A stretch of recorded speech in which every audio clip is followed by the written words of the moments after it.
나는 품꾼인가 하나님의 아들인가? 품꾼과 아들은 상상도 못할 차이며 또 불행과 행복이 왔다 갔다 하는 겁니다. 나는 품꾼이라고 생각하면 평생 불행하게 살 수 있고, 나는 하나님의 아들이라고 하나님의 약속의 말씀을 믿음으로 받아들이며 사는 사람들은 평생 하나님과 동행하면서 행복하게 살아갈 수 있습니다.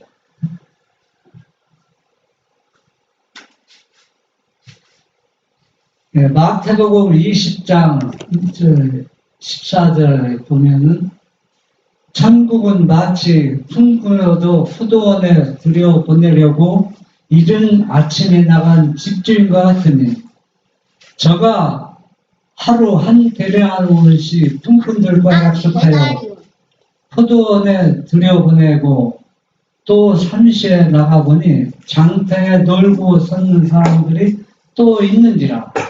저에게 이르되 너희도 포도원에 들어가라. 내가 너희에게 상당하게 주리라 하니 저희가 가고 제6시와 제9시에 또 나가 그와 같이 하고 제11시에도 나가보니 섰는 사람들이 또 있는지라. 가로되 너희는 어찌하여 종일토록 놀고 여기 섰느뇨. 가로되 우리를 품꾼으로 쓰는 이가 없음이니이다. 가로되 너희도 포도원에 들어가라 하니라. 저물매 포도원 주인이 청지기에게 이르되 품꾼들을 불러 나중 온 자로부터 시작하여 먼저 온 자까지 삭을 주라 하니 제11시에 온 자들이 와서 한 데나리온씩을 받거늘 먼저 온 자들이 와서 더 받을 줄 알았더니 저희도 한 데나리온씩 받은지라. 받은 후 집주인을 원망하여 가로되 나중 온 이 사람들은 1시간만 일하였거늘 저희를 종일 수고와 더위를 견딘 우리와 같게 하였나이다. 주인이 그 중에 한 사람에게 대답하여 가로되 친구여 내가 네게 잘못한 것이 없노라. 네가 나와 한 데나리온의 약속을 하지 아니하였느냐. 네 것이나 가지고 가라. 나중 온 이 사람에게 너와 같이 주는 것이 내 뜻이니라. 네. 여러분, 예수님께서 비유로 이 포도원 주인과 품꾼에 대한 이 이야기를 할 수밖에 없는 그 배경이 있습니다. 왜 이 이야기를 해야 되느냐면 예수님은 이제는 우리의 죄를 다 본인이 다 담당하시고 이제 완전한 속죄물로 십자가에 돌아가실 시간의 운명의 시간이 점점 더 가까이 다가오고 있습니다. 그런데 아직도 유대인들이나 이 제자들은 품꾼으로서 한 대련을 받기 위해서 일하는 사람 그 수준에서 더 나가지 못하고 있습니다. 유다는 그러면은 11시에 와가지고. 그래서 여러분들이 이제 다음 시간에 이제 오늘 1부인데 다음 시간에는 더 자세히 말씀드리겠습니다. 그래서 예수님이 이 비유를 하신 말씀은 우리가 그 배경을 우리가 성경을 연구하고 예인을 시대에 보되 본문만 보는 것이 아니라 앞뒤를 다 문장을 다 봐야 예수님이 하시고자 하는 그 본론을 우리가 정확하게 꿰뚫어 이해할 수 있다는 얘기입니다. 마태복음 21장 28절로 29절. 그러나 너희 생각에는 어떠하뇨? 한 사람이 두 아들이 있는데 맏아들에게 가서 이르되 예 오늘 포도원에 가서 일하라 하니 대답하여 가로되 아버지여 가겠소이다 하더니 가지 아니하고. 네, 30절에 보면은 맏아들은 예하고 대답하고 아닌가 하고, 작은 아들은 실수이다 하고서 나중에 뉘우치고 포도원에 들어간 이야기가 있습니다. 그러면 이 비유하고 먼저 포도원에 들어간 비유하고 다 같은 내용입니다. 네, 다른 내용이 아니에요. 그런데 연거푸 거듭 예수님께서 이런 비유로 하신 그 아주 중요한 그 진리가 이 안에 있다는 얘기입니다. 마태복음 21장 33절 다시 한 비유를 들으라. 한 집주인이 포도원을 만들고 산울로 두르고 거기 즙자는 구유를 파고 망대를 짓고 농부들에게 새로 주고 타국에 갔더니. 네, 이것도 같은 내용인데 같은 배경인 걸 두고 하는 얘기라 이렇게 둘러서 지금 다른 배경처럼 이렇게 예수님께서 말씀하시는 것은 시간이 없다는 얘기입니다. 시간이 없다는 얘기는 이제 예수님은 십자가에 돌아가시고 하늘에 승천하여야 되는데 제자들뿐만 아니라 유대인들은 전혀 품꾼처럼 그런 자세로 변화되고 달라질 그런 기미가 보이지 않는 겁니다. 그래서 이들을 품꾼으로 일하는 것이 아니라 하나님의 선택받은 아들로서 아브라함의 후손이 아니라 하나님의 진정한 아들로서 그리스도 안에 머물기를 간절히 바라는 마음인데 이들은 계속 한 대련 받고 약속받은 아침 일찍 포도원에 들어간 품꾼과 같은 그런 신앙생활을 하고 계속 하고 있는 것입니다. 마태복음 22장 1절로 5절 예수께서 다시 비유로 대답하여 가라사대 천국은 마치 자기 아들을 위하여 혼인잔치를 베푼 어떤 임금과 같으니 그 종들을 보내어 그 청한 사람들을 혼인잔치에 오라 하였더니 오기를 싫어하거늘 다시 다른 종들을 보내며 가로되 청한 사람들에게 이르기를 내가 오찬을 준비하되 나의 소와 살찐 짐승을 잡고 모든 것을 갖추었으니 혼인잔치에 오소서 하라 하였더니 저희가 돌아보지도 않고 하나는 자기 밭으로 하나는 자기 상업차로 가고. 예, 여러분 네 가지 그 비유를 보면서 실상은 다 같은 내용인데 조금 전에 본 임금의 아들 혼인잔치는 그 임금의 아들까지 죽였습니다. 이는 상속자니까 죽이고 우리가 그 임금의 상속을 받자. 여러분 이 네 가지 비유를 보면서 제자들뿐만 아니라 유대인들이 얼마나 악하게 자기 자신이 하나님을 믿으면서 세상 사람보다 더 마음의 가치나 또 모든 것이 어떻게 되었어요? 완전히 사단의 종이 되어가고 있는 모습을 보여주고 있습니다. 여러분은 그러면 이것은 2000년 전에 예수님의 제자나 유대인들만 그냥 비유입니까? 아닙니다. 지금도 이 비유는 먼저 나에게 적용이 되고 또 그 다음에 우리 자율교회가 적용이 되고 있습니다. 이 말은 무슨 말이냐면 나 자신이 품꾼의 삭을 받기 위해서 예수님을 믿고 또 유대인이 품꾼으로서 예수님을 믿는 것처럼 오늘날 자율교회뿐만 아니라 모든 기독교인들이 품꾼처럼 하늘나라만 가려고 그러세요. 품꾼처럼 보상을 받기 위해서 품삯을 받기 위해서 일하고 있다는 얘기입니다. 그런데 문제는 뭐냐? 그냥 보상을 받는 것으로 끝나는 것이 아니라 임금의 아들까지 죽였다는 얘기는 하나님의 아들까지 죽였다는 얘기입니다. 그러면은 지금은 하나님의 아들이 이 땅에 오지 않는데 어떻게 하나님의 아들을 죽이느냐? 사람들을 그렇게 반론할 수 있지만 여러분 이 비유를 자세히 살펴보면은 예수님이 재림할 때도 하나님의 아들을 죽이는데 앞장서는 게 누구냐 하면은 진리를 가졌다는 나 자신과 재림교인들이라는 얘기입니다. 그러면 어떻게 하나님 아들 주느냐? 아들을 부정하고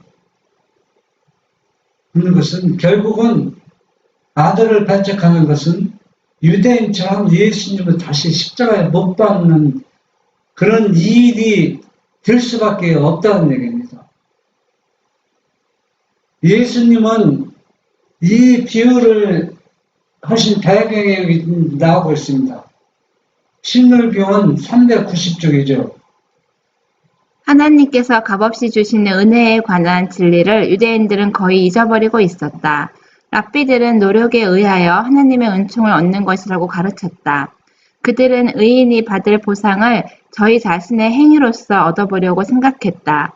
그리하여 저희의 예배는 이욕을 탐하고 돈에 팔린 정신에서 출발되었다. 그리스도의 제자들까지도 이 그릇된 정신을 끊어버리지 못했다. 그래서 그리스도께서는 이 같은 그릇된 정신을 깨우쳐주기 위하여 늘 기회를 찾고 계셨다. 예수님께서는 유대인들뿐만 아니라 당신의 제자까지도 그리스도 생각에 관념에 완전히 빠져 있어서 이것을 어떻게 그리스도 정신에서 깨우쳐주기 위해서 늘 기회를 보고 있었는데 마침 이 비유를 통해서 제자들 마음을 깨우칠 수 있는 기회가 주어졌던 것입니다. 예수께서 품꾼에 대한 비유를 말씀하시기 바로 전에 그분께서 바른 원칙을 제시할 수 있는 사건이 일어났다.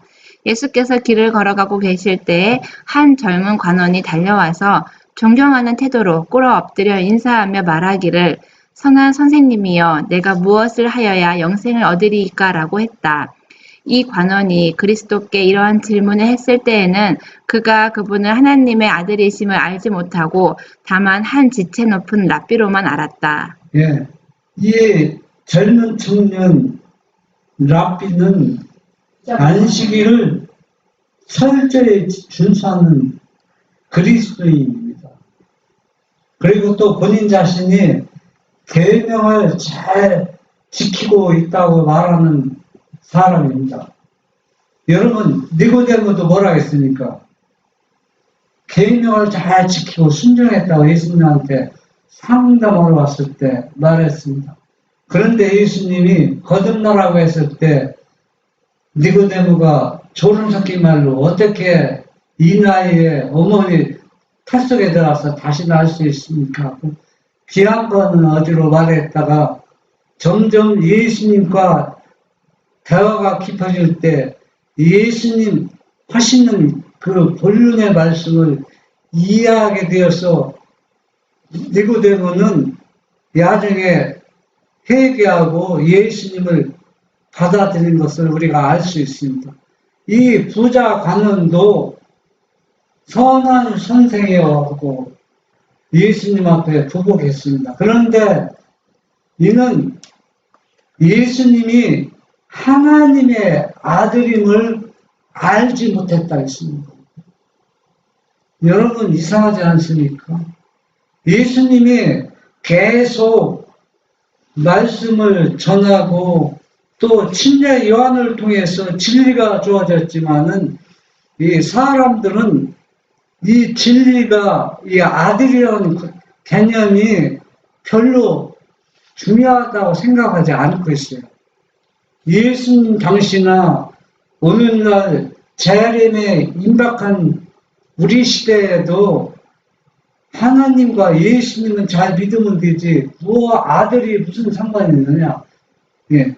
그런데 이 부자 관원도 하나님의 아들이심을 알지 못했다 했습니다. 그러면 예수님을 열심히 잘 믿는 거고 아들 예수님을 잘 믿는 거고 차이점을 얘기하라면 여러분은 차이점을 어떻게 얘기할 수 있습니까? 이걸 이해하지 못하면은 아무리 아들로 믿어도 그건 아들로 믿는 게 아니에요. 하나님의 아들로 아니면은 하나님은 따로 계시고 희생하는 아들은 아들 하나님은 또 따로 있고 서로 관계가 없으니까는 뒤죽박죽이 됩니다. 여러분 여기 우리 꼬마 친구 은별이가 있는데 은별이 친구가 오면은 은별이 엄마는 맛있는 거 해주고 싶고 은별이 참 다양한 겁니다. 왜 그렇습니까? 누가 있기 때문에?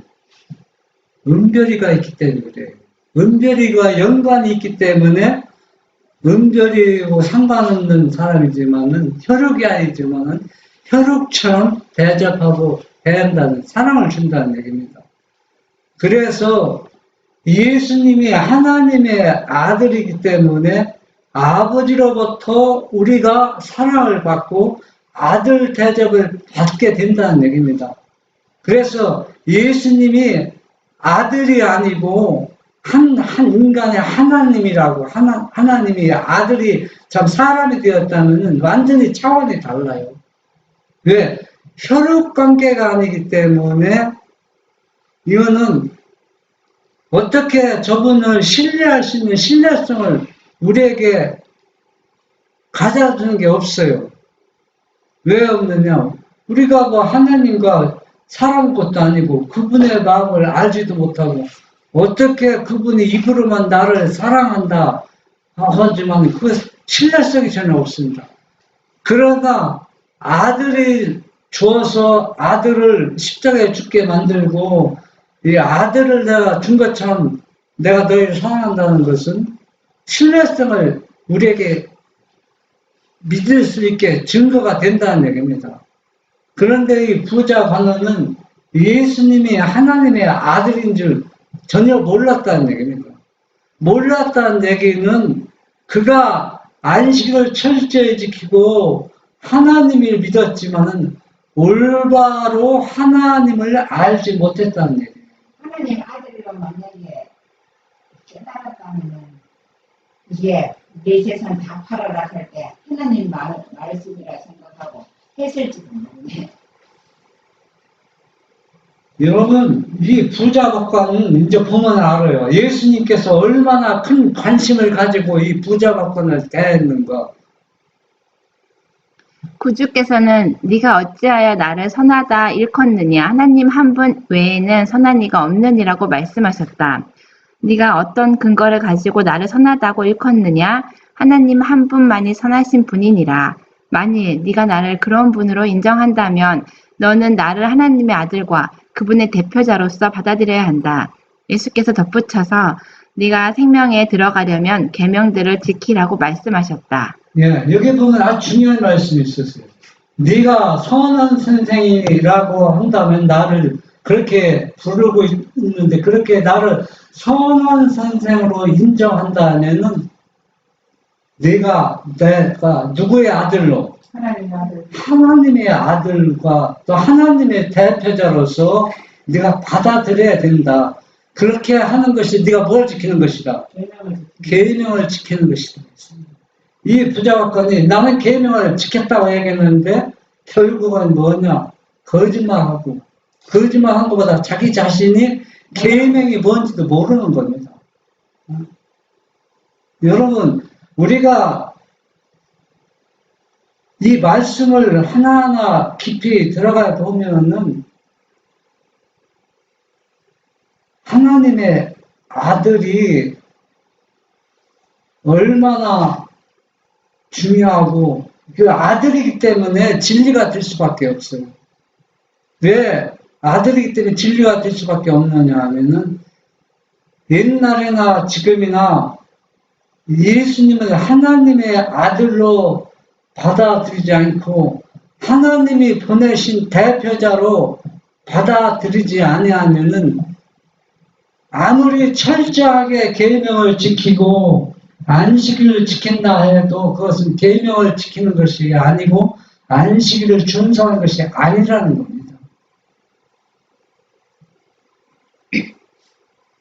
하나님의 품성은 그분의 율법 속에 나타나 있으므로 네가 하나님과 융화하려면 그분의 율법의 원칙들이 네 모든 행동의 근원이 되어야 한다고 하셨다. 자신을 사랑하는 자는 율법을 범하는 자이다. 예수께서는 이 사실을 그 청년에게 보여주시려고 그의 마음속에 있는 이기심이 드러날 수 있는 시험을 주셨다. 예수께서는 그의 품성 가운데 있는 환부를 보여주셨다. 율법은 하나님의 속성이요 품성입니다. 그런데 예수님을 친아들로 받아들이지 않는 사람들은 하나님과 절대 융화가 될 수 없어요. 어떻게 융화가 됩니까? 율법의 원칙 근원이 누굽니까? 아들을 통해서 나타나고 제시해 준 것입니다. 그런데 이 청년은 그 마음속에 뭐가 들었냐면 이기심이 드러나고 수밖에 없는 이 청년의 마음에 세상 것으로 가득 차 있는 것을 그 속마음을 환부를 의사가 환자의 속을 수술해서 완전히 보는 것처럼 이 부자 청년이 안식을 잘 지키고 계명을 잘 준수한다고 말한 그 속마음을 완전히 예수님께서 자기 자신이 볼 수 있도록 다 보여주셨습니다. 네 마음속을 환히 자신이 볼 수 있도록. 그러면은 이 청년은 생각이나 행동이 어떻게 달라져야 되는데 그렇게 달라질 못했습니다. 그 청년은 주님께서 더 이상 밝히 알려주시는 것을 원치 않았다. 그는 마음속에 한 가지 우상을 간직하고 있었다. 즉 세상이 곧 그가 숭배하는 신이었다.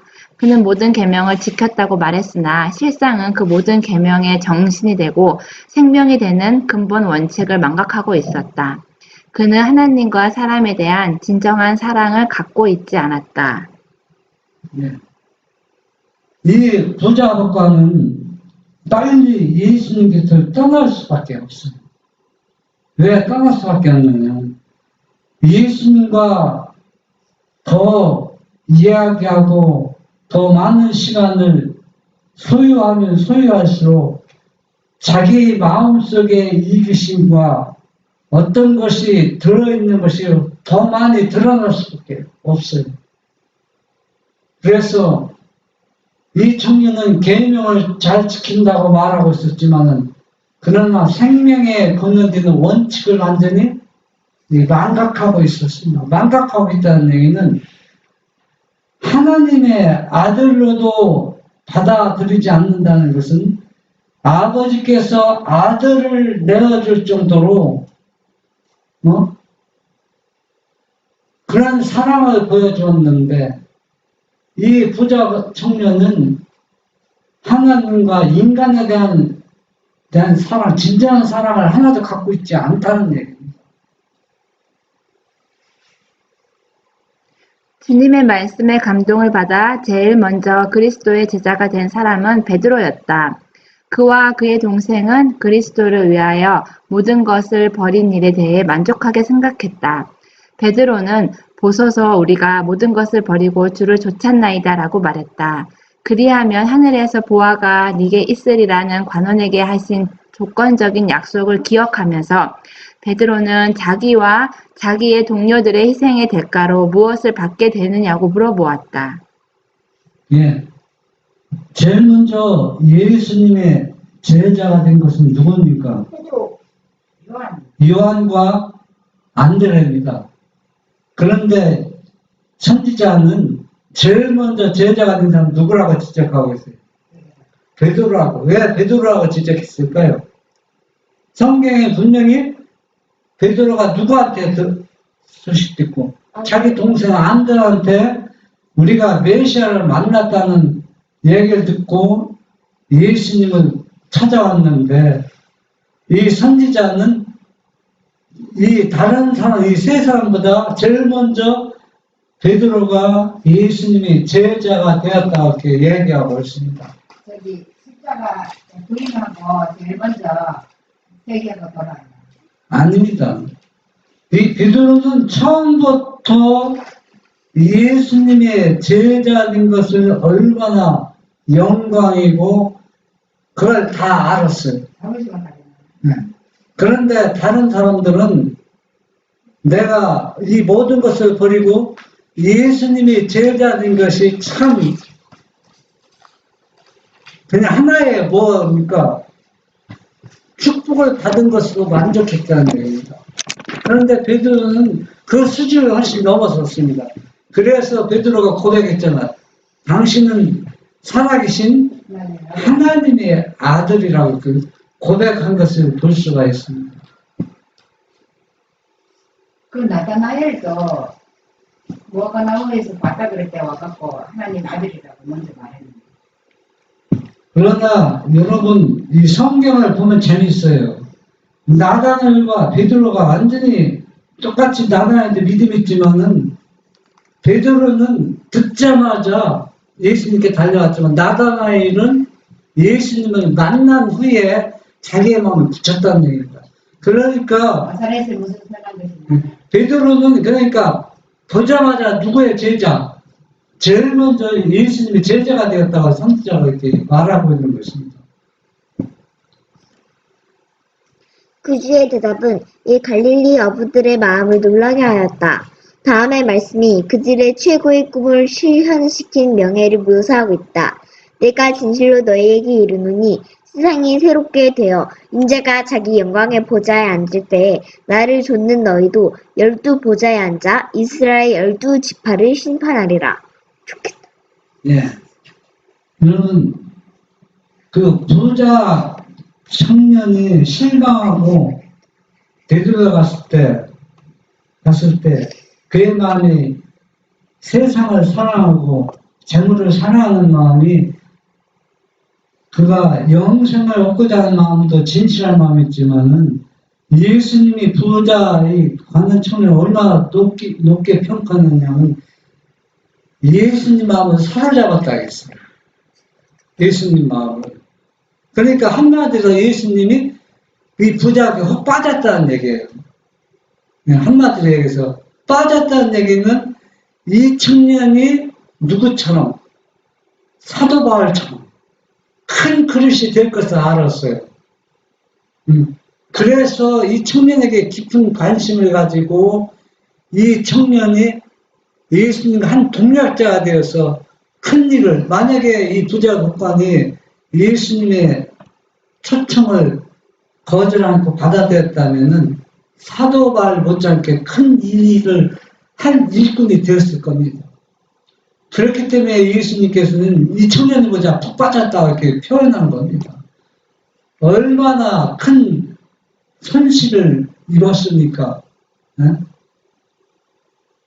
그래서 베드로는 그러면 우리는 이 부자 청년이 네가 모든 것을 다 버리고 나를 쫓으라고 예수님이 말씀하셨을 때 이 부자 목사는 예수님의 초청을 거절하고 돌아갔는데 베드로가 우리는 보소서 모든 것을 버리고 선생님은 쫓지 않았으니까 그러면 우리에게 어떤 보상이 주어집니까?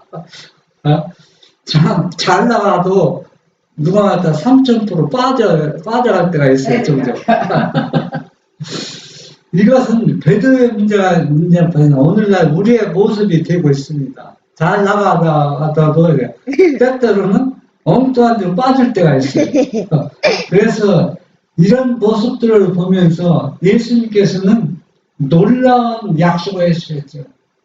그래서 우리가 이 비유를 네 가지 비유로 제가 이제 설명을 안 드렸지만 그 배경을 설명드렸는데 이 비유 속에서 내 자신이 어떻게 될 것이고 또 재림교회가 어떻게 될 것인지 다 나타나 있습니다.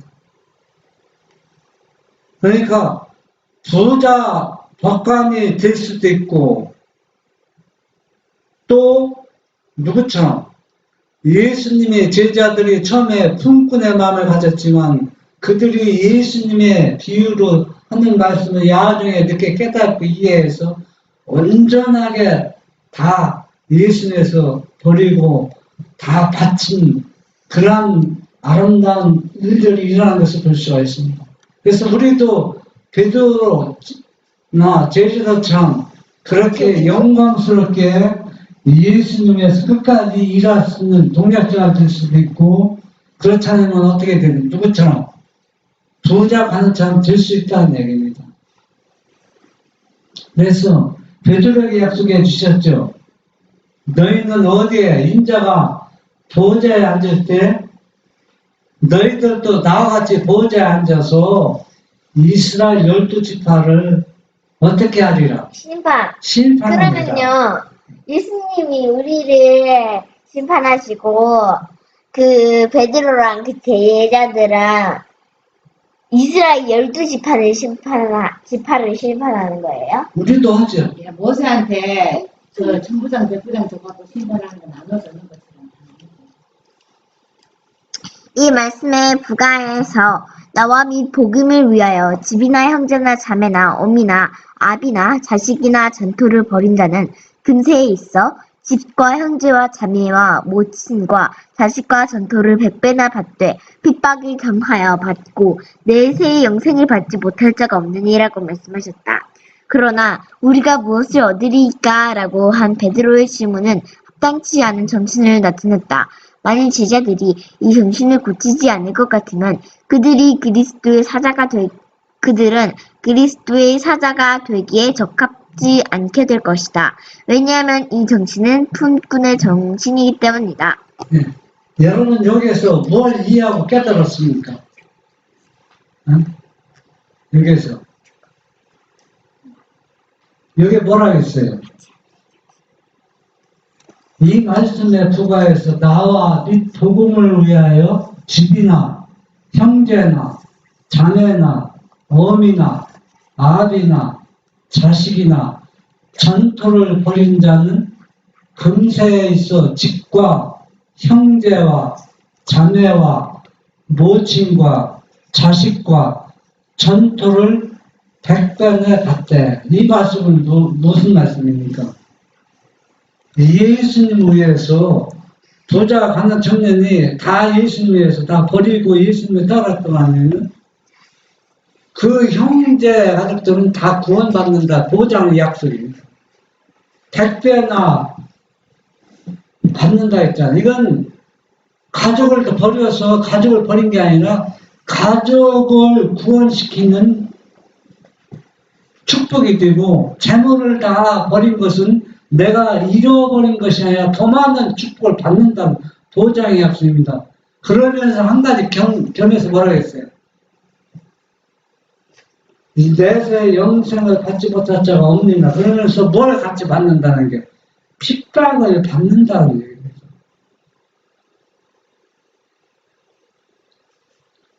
그러면 여러분 예수님이 이 부자에게 모든 것을 버리라고 한 게 잘못된 일입니까? 말씀을 보면은 하나 잘못된 게 아니고 오히려 더 많은 축복을 주시는 조건을 붙인 겁니다. 그런데 이 부자 청년은 이 진리를 이해하지 못했습니다.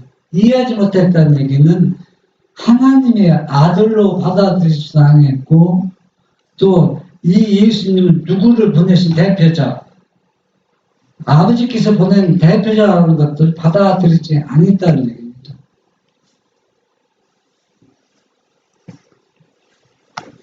제자들이 예수님의 사랑에 끌려 그분을 따르게 되었지만 아직도 그들은 바리새인적 사상에서 완전히 벗어나지 못했다. 그들은 아직도 저의 수고에 합당한 보수를 받으리라는 생각으로 일했다. 그들은 자신을 높이는 정신과 스스로 만족히 여기는 정신을 품고 서로를 비교했다. 저희 중에 한 사람이 어떤 일에 실패하면 다른 사람들은 우월감을 가지곤 했다. 예.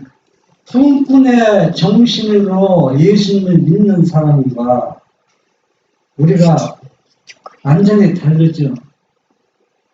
그래서 품꾼으로 일하는 사람들은 아무리 땀을 흘려 열심히 일해도 행복을 찾을 수가 없어요. 그것은 영생을 얻을 수가 없다는 얘기죠. 이 땅에서 보상을 이미 얻었기 때문에 하늘의 보상을 쌓아두시. 그래서 우리가 보상도 우리가 받는 것은 당연하고 하지만은 그러나 그것이 궁극적인 목적이 돼서는 안 된다는 거예요. 은혜지 우리가 일한 보상이라고 생각하는 것은 완전히 어때요? 예수님을 잘못 이해하고 잘못 예수님을 믿고 있다는 얘기입니다. 그리스도께서는 제자들의 복음의 원칙을 망각하지 않도록 하나님께 하고 하나님께서 당신의 종들을 취급하시는 방법과 그들이 주님을 위해 일할 때 어떤 정신을 가져야 할 것을 가르쳐주기 위하여 한 가지 비유를 말씀하셨다. 예. 그래서 우리가 이 포도원 품꾼 그 비유를 통해서 우리가 복음의 원칙을 더 깊이 이해하고 깨달아서 우리가 예수님이 우리를 부르실 때, 나를 부르실 때 모든 것을 다 버리고 예수님이 부름의 초청에 응하는 나 자신과 또 우리 가정과 교회가 돼야 된다는 얘기. 그것이 바로 뭐라는 얘기입니까? 영생을 얻고 또 우리가 더 많은 축복을 받을 수 있는 지름길이라는 얘기입니다. 그러나 더 한 가지 덧붙여서 예수님 말씀하셨지. 우리가 모든 것을 버림으로 인해서 예수님을 하나님의 아들과 또 아버지께서 예수님 보낸 대표자로 받아들일 때 더 많은 핍박이 따른다는 걸 우리가 생각하면서 그러나 100배의 축복의 약속을 해주셨으니까 우리가 그분이 하신 말씀을 믿음으로 받아들여서 이 놀라운 축복을 받아서 우리가 예수님이 재림할 때 예수님을 영접하는 우리 사랑하는 형제 자매들이 되시길 바랍니다. 아멘.